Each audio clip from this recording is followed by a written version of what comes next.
A'udzubillahi minasyaitonir rajim. Bismillahirrahmanirrahim. Assalamualaikum warahmatullahi wabarakatuh. Waalaikumsalam warahmatullahi wabarakatuh. Alhamdulillah, nahmaduhu wa nasta'inuhu wa nastaghfiruh. Na'udzu billahi min shururi anfusina wa min sayyiati a'malina. Man yahdihillahu fala mudilla lahu wa man yudlil fala hadiya lahu. Asyhadu an la ilaha illallah wa asyhadu anna Muhammadan abduhu wa rasuluh. La nabiyya ba'dahu. Rabbi shrah li sadri wa yassir li amri wahlul 'uqdatam min lisani yafqahu qawli. Yang pertama, telah kita panjatkan puja dan puji rasa syukur kita kepada Allah Subhanahu wa taala. Karena apa? Karena berkat limpahan rahmat, nikmat dan hidayahnya kita bisa berkumpul di sini untuk menjalankan proses pembelajaran kita tatap muka dalam keadaan sehat walafiat. Kemudian salawat terutama kita aturkan, sampaikan salam rindu kita kepada junjungan alam Nabi terakhir, yakni kasih Allah Nabiullah Muhammad sallallahu alaihi wasallam. Allahumma shalli ala sayyidina Muhammad wa ala ali sayyidina Muhammad. Semoga kita semua termasuk menjadi salah satu dari golongannya yang mendapatkan syafaatnya di yaumil akhir. Amin ya rabbal alamin. Sebelumnya yang saya hormati Bu dosen Bu Eni Suraya SAG IPB selaku dosen pengampu mata kuliah media pembelajaran baik. Kemudian izinkan saya menyampaikan sedikit sebuah pepatah, jika tak kenal maka tak tahu. Oleh karena itu izinkan saya memperkenalkan diri saya terlebih dahulu. Perkenalkan, nama saya Masul Murad. Karena bisa panggil saya Murad. Ya, saya lulusan dari Universitas Islam Negeri Sultan Hasanuddin Jambi tahun 2026 lalu. Oke. Pada kali ini saya akan menjelaskan sedikit tentang konsep kepemilikan, yakni dalam fikih muamalah. Memahami berbagai jenis konsep kepemilikan dan hak dalam Islam. Kepemilikan dalam Islam itu merujuk pada hak seseorang atas suatu benda dan manfaat yang diizinkan oleh syariat. Nah, hak ini meliputi penggunaan, pengelolaan ataupun pemanfaatan dari benda tersebut, yakni sesuai ataupun harus sesuai dengan aturan syariat. Nah, dalam Islam, konsep kepemilikan itu tidak hanya berbicara tentang materi atau harta saja, tetapi juga tanggung jawab sosial dan hubungan antara pemilik, masyarakat dan Allah Subhanahu wa taala.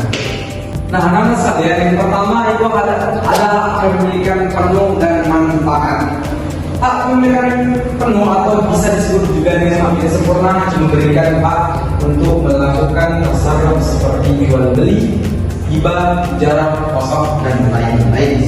Hak ini itu memberikan kebebasan penuh kepada pemilik. Nah, artinya seseorang itu jika memiliki hak penuh, dia berhak atas zat benda dan manfaat dari barang ataupun benda tersebut. Dengan hak ini, pemilik bisa melakukan berbagai tindakan ataupun bisa juga disebut dengan tasarruf. Tasarruf ini ada banyak maksudnya, seperti jual beli, menjual benda, hibah atau mewariskan benda, ijarah ataupun menyewakan dan menghibahkan, dan ataupun mewakafkan benda-benda tersebut untuk tujuan amal. Contoh, jika kita memiliki tanah secara penuh, kita sebagai pemilik itu berhak untuk melakukan apapun terhadap tanah tersebut, seperti menjual, menyewakan, ataupun mewakafkan untuk keperluan masjid ataupun sekolah dan kebaikan-kebaikan yang lainnya. Intinya, jika kita memiliki ataupun seseorang itu memiliki hak milik yang sempurna, maka ia bebas melakukan apapun terhadap benda itu, baik secara fisik ataupun manfaatnya. Nah, anak sekalian, yang kedua itu ada hak manfaat. Hak manfaat itu juga bisa disebut dengan hak milik najis ataupun terbatas. Hak milik najis dibatasi waktu, tempat dan sifatnya. Contoh, hak sewa atas rumah. Hak ini adalah seseorang itu hanya memiliki hak untuk memanfaatkan benda itu, tetapi tidak memiliki zat dari benda tersebut.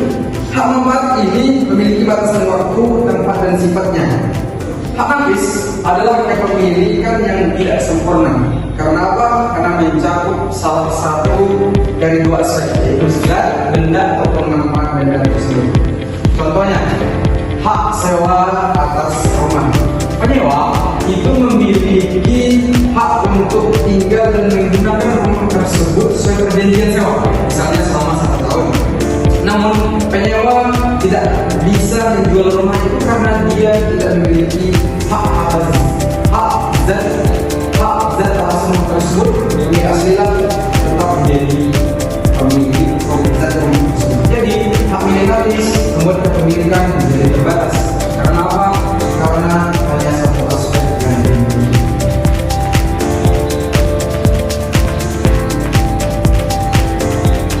Nah, adapun yang kedua adalah kepemilikan bersyarat dan bersama.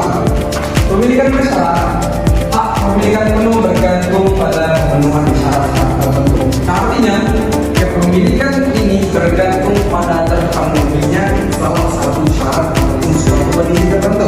Artinya seseorang itu tidak memiliki hak atas benda tersebut kecuali dia harus memenuhi syarat-syarat tertentu.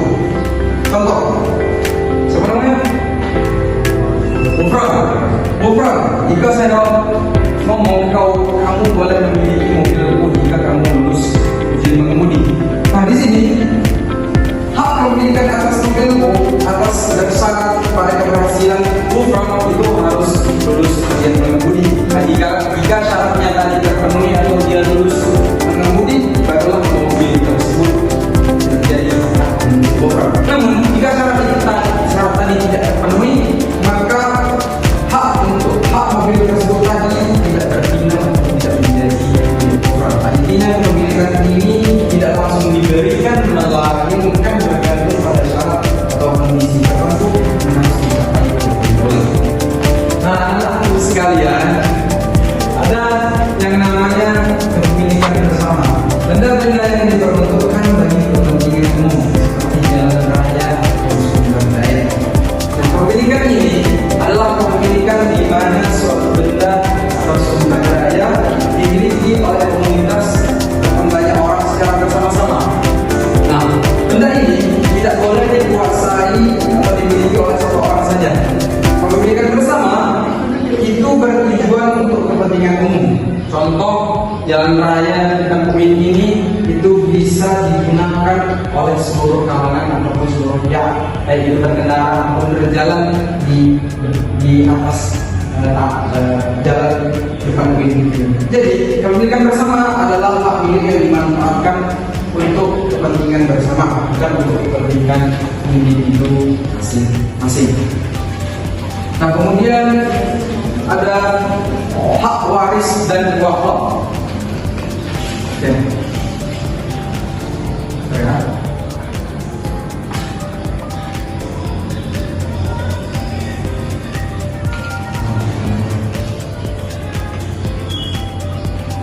Nah, hak waris dan wakaf ataupun bisa juga disebut dengan harta pusaka adalah harta yang ditinggalkan oleh mayit. Ada 4 hak yang berkaitan dengan harta pusaka, yaitu biaya. Yang pertama itu ada biaya pemakaman. Nah, biaya pemakaman ini digunakan untuk mengurus jenazah seperti kain kafan, biaya penguburan ataupun kebutuhan lainnya. Yang kedua ada membayar utang mayit. Semua utang si mayit harus dilunasi terlebih dahulu dari harta peninggalannya. Yang ketiga ada melaksanakan wasiat si mayit. Nah, jika almarhum sedang berwasiat, maka wasiat itu harus dipenuhi selama tidak lebih dari 1/3 harta pusaka. Kemudian ada harta warisan. Harta ini adalah harta yang tersisa setelah pemakaman, utang dan wasiat ini tadi terpenuhi, kemudian dibagikan kepada ahli waris sesuai ketentuan syariat Islam. Jadi harta pusaka ini harus dikelola dengan cermat, mendahulukan hal-hal yang wajib seperti pemakaman, utang dan wasiat, kemudian baru dibagi kepada ahli waris. Kemudian ada wakaf. Wakaf adalah menahan barang yang mungkin diambil manfaatnya dengan keberadaannya yang tetap ada atau tidak punah atau hilang demi mendekatkan diri kepada Allah. Nah, definisi wakaf adalah menahan pokok harta agar tetap ada. Maksudnya itu tidak boleh dijual atau diwariskan dan menggunakan hasil atau manfaatnya untuk kepentingan kebaikan di jalan Allah Subhanahu wa taala. Wakaf ini adalah bentuk amal jariah. Kenapa? Karena manfaatnya itu atau pahalanya itu akan terus mengalir meskipun orang yang mewakafkan sudah meninggal dunia. Contoh, membangun wakaf dari hasil wakaf tanah, membangun masjid dari hasil wakaf tanah. Yang kedua, membangun sumur air untuk masyarakat dari wakaf properti. Yang ketiga, ada memberikan lahan pertanian di mana hasil panennya digunakan untuk keperluan fakir miskin atau pendidikan. Nah, intinya harta yang diwakafkan tidak akan berkurang atau hilang, tetapi manfaatnya terus berjalan dan memberi pahala yang terus mengalir bagi si pewakaf.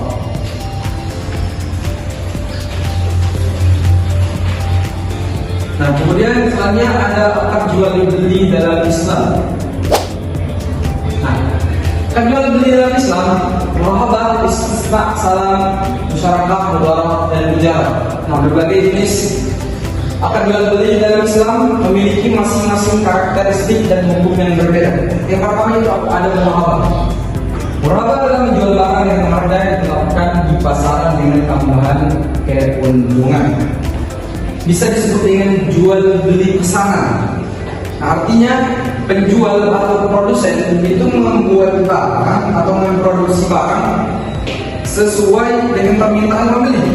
Dalam akad ini belum ada pada saat akad barang belum ada itu pada saat akad dilaksanakan.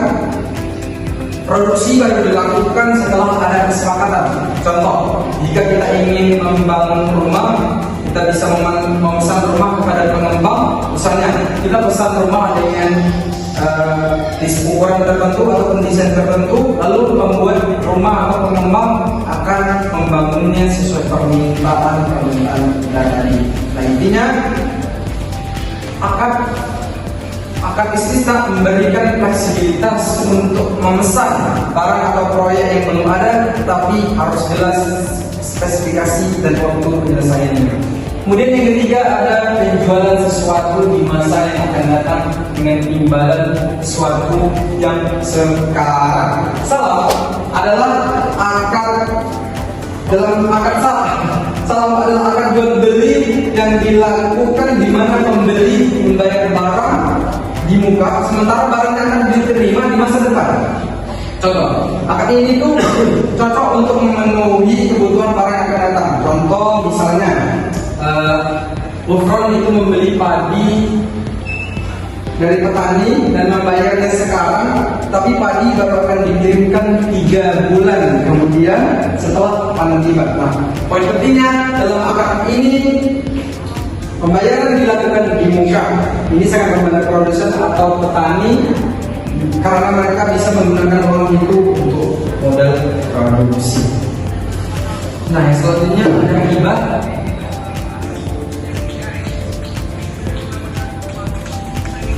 Nah, akad sewa, ijarah, hibah, dan wakalah.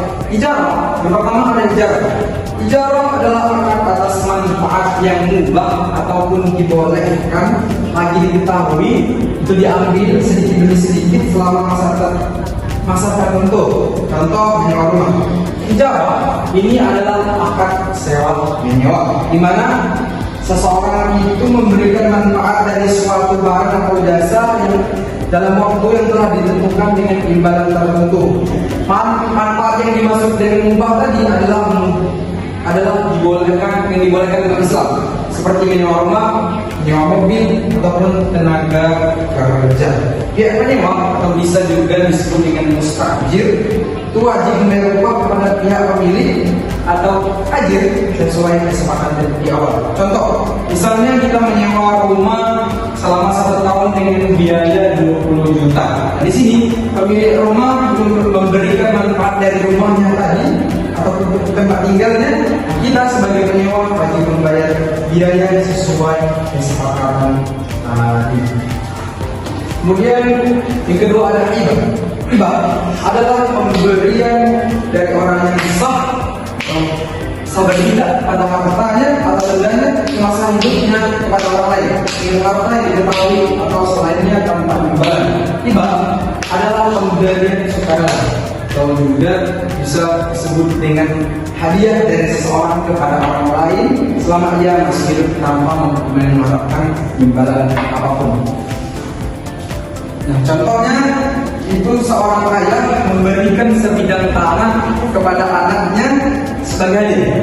Nah, di sini ayah bertindak secara sah untuk memberikan hartanya anak menerima tanah tersebut sebagai hibah tanpa ada kewajiban membayar atau memberi imbalan. Kemudian yang terakhir ada wakalah. Wakalah di sini bisa juga disebut dengan akad perwakilan, di mana seseorang itu memberikan kuasa kepada orang lain untuk melakukan suatu pekerjaan tertentu atas nama dirinya. Nah, ini biasanya dilakukan ketika seseorang itu tidak bisa melakukan suatu urusan sehingga ia mewakilkan kepada orang lain. Contoh, misalnya kita meminta bantuan teman kita si Ufron yang untuk memberikan saya tiket kereta api karena saya sebut bekerja. Dalam hal ini kita sebagai pemberi kuasa atau mewakil teman kita si Ufron bertindak sebagai penerima kuasa ataupun mewakil. Nah, teman-teman, ingatlah bahwa setiap harta yang kita miliki adalah amanah dari Allah Subhanahu wa Ta'ala. Mari kita kelola dengan bijak dan transaksi dengan adil, menyebarkan manfaat sebanyak-banyak mungkin. Karena apa? Karena pada akhirnya yang akan kita bawa bukanlah harta kita, tetapi amal-amal kita. Semoga materi ini dapat bermanfaat dan semakin mendekatkan kita kepada pemahaman tentang muamalah dalam Islam. Terima kasih perhatian teman-teman. Lebih dan kurangnya saya mohon maaf. Kepada Allah saya mohon ampun. Kebenaran hanya datang dari Allah. Jadi taufiq wal hidayah. Astagfirullah khairan. Assalamualaikum warahmatullahi wabarakatuh.